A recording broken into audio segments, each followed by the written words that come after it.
I dok su ljudi stajali u redovima ispred birališta, jedan čovjek iz Moskve je držao pres konferenciju i poredio Jermeniju sa Ukrajinom. Ne metaforički, bukvalno. Kaže, sjećate li se kako je tamo počeo rat? Zbog Evropske unije. Ta rečenica nije ispala slučajno. Udarac tačno u temelj. Hajdemo redom.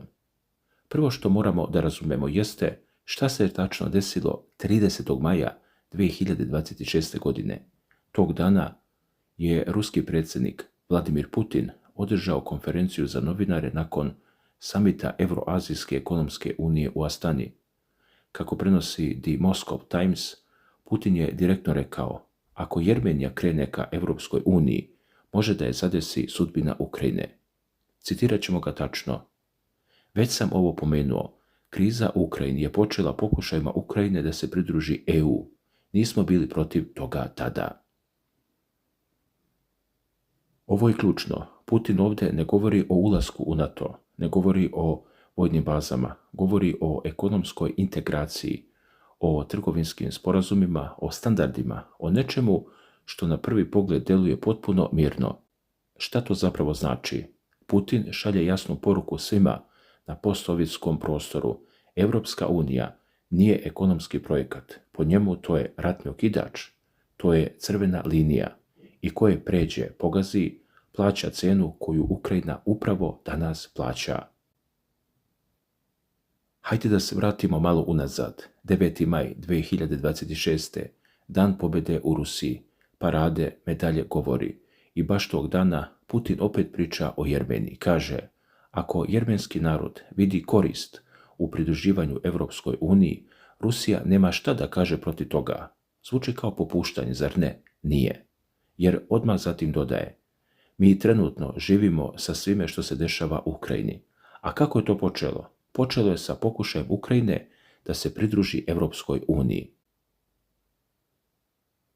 Ovo je važno, dragi gledaoci, jer pokazuje metod. Putin ne prijeti direktno, ne kaže napašćemo vas. On kaže pogledajte šta se desilo onima pre vas i ostavi vama da povežete tačke, a to je mnogo jezivije, jer vas tera da sami dođete do zaključka, a zaključak je uvek isti, ne igrajte se sa vatrom.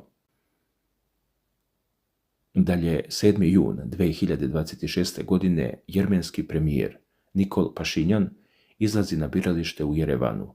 Kamere snimaju, on glasa i onda daje izjavu. Kaže da će Jermenija nastaviti da jača svoju nezavisnost, državnost, demokratiju i vladavinu prava. Ali, ono što je ključno, on kaže, Evropska unija je naš glavni partner u sprovođenju demokratskih reformi i mi ćemo nastaviti tim putem. To nije diplomatska floskula, to je program. Pašinjan dodaje i da nema tenzija sa Moskvom, da su odnosi institucionalni i zasnovani na međusobnom poštovanju. Ovo prenosi novinska agencija, ali pitanje ko još veruje u to, jer dok Pašinjan priča o poštovanju, ruski zvaničnici već nedeljama udaraju na jermenski izvoz. Zabrana uvoza cveća, konjaka, vina, patlidžana, krompira, sušenog voća, ribe. Nije to mala lista, to je udar na privredu i Rusija kaže da su to samo poljoprivredne mere, da ima povrede pravila, ali Evropska komisija je u četvrtak pred izbore dala saopštenje koje ne ostavlja mesta sumnji. Kaže, ovo nije ništa drugo do ekonomska prinuda. Moskva, kažu, naoružava ekonomske odnose za politički pritisak. Znamo ovaj scenario, tvrde. To nije mala optužba, to je Evropska unija koja direktno kaže Rusija vrši ekonomski rat nad Jermenijom i to baš u vrijeme izbora. Ali ima još. Dan pred izbore, 6. jun, jermenski istražitelji izdaju 6 naloga za hapšenje članova opozicione stranke Jaka Jermenija. Optužba možda. Kupovina glasova. Nacionalna centralna izborna komisija je dan ranije potvrdila da stranka može da se kandiduje, nakon što je druga opoziciona stranka Republika tražila da im se zabrani učešće zbog korupcije. Ovo je vrhunac.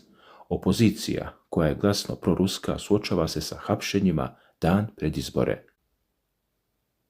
A šef te stranke Samuel Karapetjan, rusko-jermenski biznismen, milijarder, tajkun i on je u kućnom pritvoru zbog navodnog zalaganja za svrgavanje vlade. On kaže da je to politički motivisano. On kaže, jermenski narod će napraviti pravi izbor i Jermenija će konačno imati legitimnu vlast. Zamislite scenu. Čovjek pod istragom u kućnom pritvoru, dovode ga na biralište, izlazi ispred kamera, priča o legitimnoj vlasti i vraća se kući. To nije samo izborni dan, to je pozorište. A sada Amerikanac. Donald Trump, čovjek za koga je Moskva mislila da će rešiti ukrajinski rat za 5 minuta, šta on radi? On piše na društvenim mrežama, i to baš pred jermenske izbore, kaže, premijer Nikol Pašinjan, veliki prijatelj i lider, čini svoju zemlju jakom, bogatom i veoma bezbednom. I onda poziva Jermene, neka učine Jermeniju ponovo velikom. Trump bukvalno krade sopstveni slogan i daje ga Jermeniji. To nije samo podrška, to je iritacija za Kreml, jer Moskva je računala na to da će Trump okrenuti leđa Europi, da će pritisnuti Kijev na pregovore, da će Rusija dobiti prostor, a on, umjesto toga, šalje podršku zemlji koja beži od ruskog utjecaja i nestaje tu. Trump udara i na 3 tradicionalno prijateljske zemlje Rusije, Iran, Venezuelu i Kubu. Njegove akcije dižu cenu nafte. To nakratko pomaže ruskoj ekonomiji, ratom razorenoj, ali istovremeno otkriva nesposobnost Moskve da pomogne starim prijateljima. Havana je do sada dobila samo 1 pošiljku ruske nafte, samo 1. To je poražavajuće. Rusija priča o moći, o utjecaju, o savezništvu, a kada treba da pošalje naftu Kubi, stane. Vratimo se u Jerevan. Dalje, kako se navodi, na izborima učestvuje 17 stranaka i 2 politička bloka. Prag za ulazak u parlament je 4% za stranke, 8% za blokove od 3 ili više stranaka. Većina anketara i stručnjaka predviđa da će Pašinjanov građanski ugovor pobediti. Došao je na vlast 2018. godine nakon uličnih protesta, lavina, revolucija i sada traži novi mandat, ali opozicija je jaka na drugoj strani. Stranka Jaka Jermenija želi čvršće veze sa Rusijom, optužuje Pašinjana da pokušava da započne rat sa Moskvom. Bivši predsjednik Robert Kočarjan vodi blok Hayastan. On također optužuje Pašinjana da podriva odnose sa Rusijom. I Gagik, vlasnik biznisa, proruski nastrojen, vodi stranku Prosperitetne Jermenije. Svi oni imaju jednu zajedničku tačku. Kritikuju Pašinjana zbog pokušaja da normalizuje odnose sa Azerbejdžanom.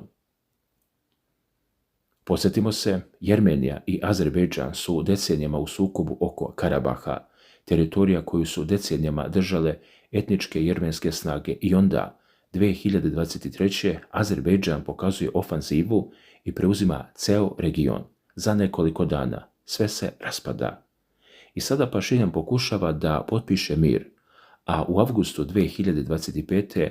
on i azerbejdžanski predsjednik Ilham Alijev su parafirali dokument ka mirovnom sporazumu u Beloj kući. Pored Trumpa, zamislite, u Beloj kući Jermenija i Azerbejdžan i Trump između njih.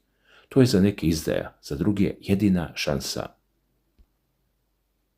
Dalje, prema medijskim navodima, na mitingu u četvrtak pred izbore, pristalica Prosperitetne Jermenije, Elina Sahakjan, kaže za Associated Press: želim da se ova vlada promeni, jer stanje naše zemlje je sve gore i gore. Kaže, ne želim da živim sa svojim neprijateljima u jedinstvu. To je jezik, ovo nije politika, ovo je bol, a Rusija ne miruje.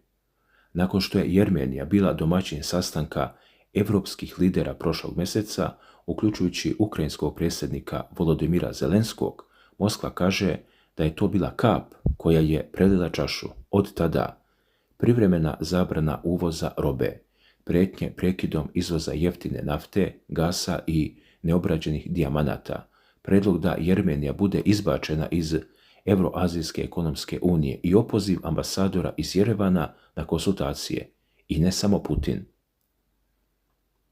Dmitrij Medvedev, zamjenik predsjednika Ruskog savjeta bezbednosti, otvoren. On nagoveštava da bi Pašinjan, ako ne bude oprezan, mogao da doživi sudbinu Lav Trotskog. Medvedev to ne kaže direktno, kaže ako ne bude oprezan i svi znaju na šta misli. Podsjetimo, Lev Trotski je boljševički revolucionar koga je Stalin ubio u Meksiku. A šta je sa Evropskom unijom? Europska komisija je u četvrtak pred izbore izdala saopštenje koje je rekao naše partnerstvo je jače nego ikada i kritikovali su ruski pritisak, ali EU ima i oruđe i to ozbiljno. Mađarska, Viktor Orban, Putinov saveznik, izgubio je vlast u aprilu 2026. godine i od tada su otključene milijarde evra iz EU fondova za Budimpeštu. To nije slučajnost. To je EU koja kaže kogod da je uz Rusiju plaća cenu, kogod da se vrati na zapadni put nagrađen je. I Srbija, Aleksandar Vučić, još jedan ruski saveznik, pod pritiskom je. U toku su potezi za ukidanje bezviznog režima za Ruse, dok Beograd teži članstvu u Europskoj uniji. Također, Rusija osjeća pritisak i u Pridnestrovlju, enklava koja drži Rusija, međunarodno priznata kao deo Moldavije. Moldavija želi u Europsku uniju i to menja ravnotežu. Putin ima jedan argument koji ponavlja. Jermenija ne može istovremeno da bude u Euroazijskoj ekonomskoj uniji i u Europskoj uniji. To je jednostavno nemoguće po definiciji, kaže Putin, i to je tačno. Carinske unije se isključuju, ali pitanje nije tehničko, pitanje je šta Jermenija bira i po koju cenu, jer Putin je to jasno rekao. Ukrajina je pokušala da se približi Europskoj uniji, ne da uđe, samo da potpiše sporazum o pridruživanju i to je bio početak rata. Ko garantuje da se isti scenario neće ponoviti u Jermeniji? I sada dolazimo do kraja priče, ali ne i do kraja analize, jer izbori u Jerevanu nisu samo izbori, oni su, da kažemo, referendum.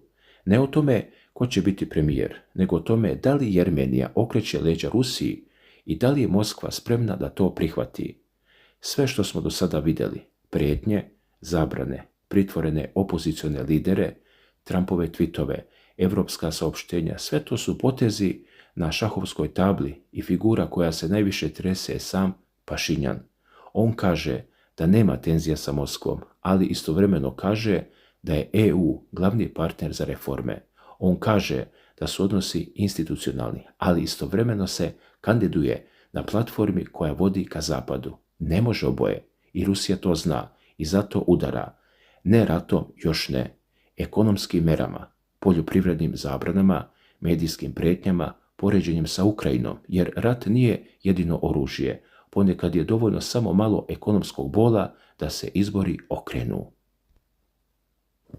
A šta će se desiti? Zavisi ko pobjedi na izborima. Ako Pašinjan dobije jak mandat, može da krene ka Europskoj uniji, ali znaće da ga čeka pakao. Ekonomski pritisak, možda čak i pokušaj destabilizacije. Rusija ima dugi spisak alata, od energetskih ucenjivanja do mešanja u unutrašnje stvari. Ako opozicija pobjedi, Jermenija se vraća u rusko dvorište, odriče se evropskog puta, normalizacija sa Azerbejdžanom staje, Karabah ostaje izgubljen bez ikakve nade, ali postoji treći scenario, najgori po Jermeniju. Podijeljena vlast. Pašinjan jedva sklapa koaliciju, bez jasnog mandata, bez jake podrške, opozicija ga blokira, Rusija ga pritiska, Zapad ga podržava samo rečima. To je recept za haos, za zemlju koja visi između dva sveta i ne može da se odluči, a to je najopasnije mesto na svetu. A jedna stvar je sigurna, Putin nije čovjek koji prijeti bez razloga. Kada kaže, sjećate li se kako je tamo počeo rat, on ne čeka odgovor, on daje upozorenje.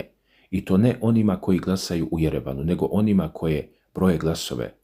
Jer rat u Ukrajini nije počeo tenkovima, počeo je po popisima na papiru, potpisima o pridruživanju EU.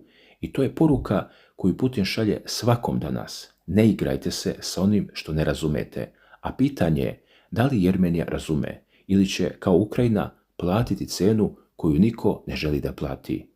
Dragi gledalci, ostaje da se vidi, izbori su gotovi, glasovi se broje, a u Moskvi neko već okreće globus i gleda ka Jerevanu i čeka. Jer nije ovo priča o izborima, Ovo je priča o životu i smrti, o Europi i Rusiji, o maloj zemlji između ogromnih sila koja pokušava da izabere svoj put i o čoveku koji je rekao: sjećate li se Ukrajine? Sjećamo se, zato gledamo Jermeniju i strepimo.